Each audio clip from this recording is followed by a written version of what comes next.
Hi guys, this is Brian from the Event Within.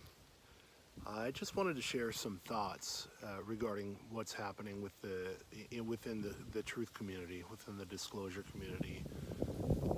I've been for a long time. I've been just kind of a silent observer, silent researcher for over 15 years. So I've seen the progression of um, of consciousness. I've seen from my from my perspective, I've seen over the 15 years, I've seen a progression of awareness.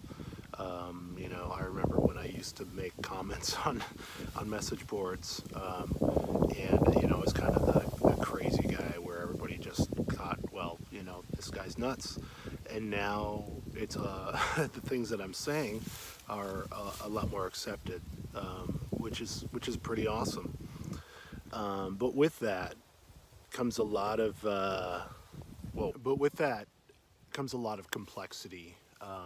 It, um, it comes a lot more personalities are involved now.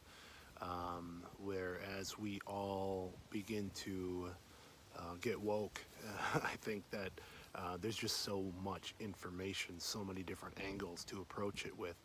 Um, and what's happening right now is we have kind of a clash in the community between those who are demanding verifiable evidence, more of the left brain oriented, fact based, nuts and bolts, for lack of a better description, and then the right brain, which is obviously intuitive, sensing, and experiential. Um, and this is the point of my whole spiel here is, um, over the past several years I've been practicing mindfulness regularly, which has completely changed my life. I learned the distinction between being the mind and observing the mind.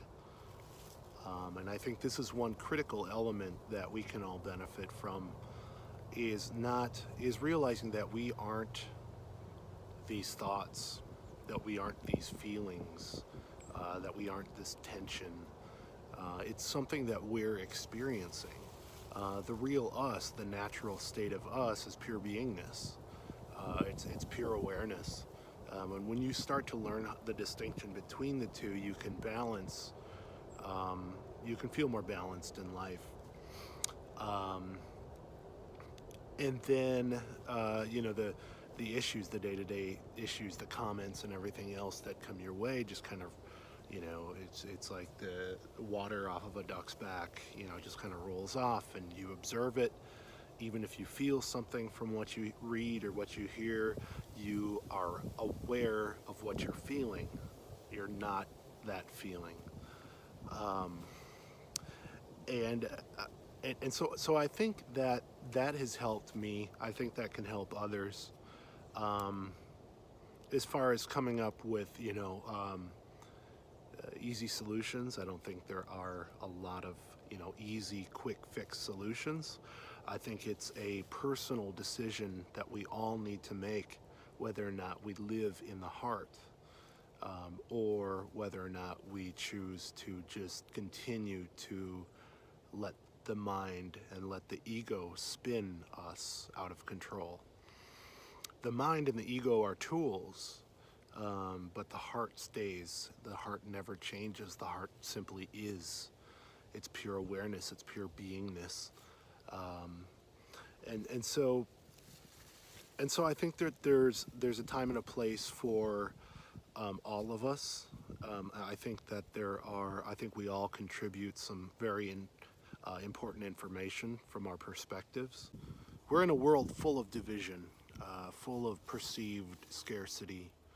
Um, but when we start to learn that we're basically all one, I know that sounds like a cliche, but we are the universe manifesting itself in billions of different ways. That's the one thing that I began to understand intuitively. Um, And you know, the whole premise of my channel, when I first started it, the event within, was based on, you know, back what, back 8 years ago, whatever that was, you know, especially around 2012, how everybody's talking about this grand event, you know, the whether it be disclosure, whether it be ascension, or whatever else. We're all looking forward to this sort of event, this sort of massive, you know, massive change. And you know, from my perspective, events happen every day. Events happen in more of a timeless realm, when you're simply still, when you're simply living in the heart and beingness in the present moment. You see the universe in a blade of grass, and that timeless present moment is the event. It really is, and it's outside of our perceived linear time.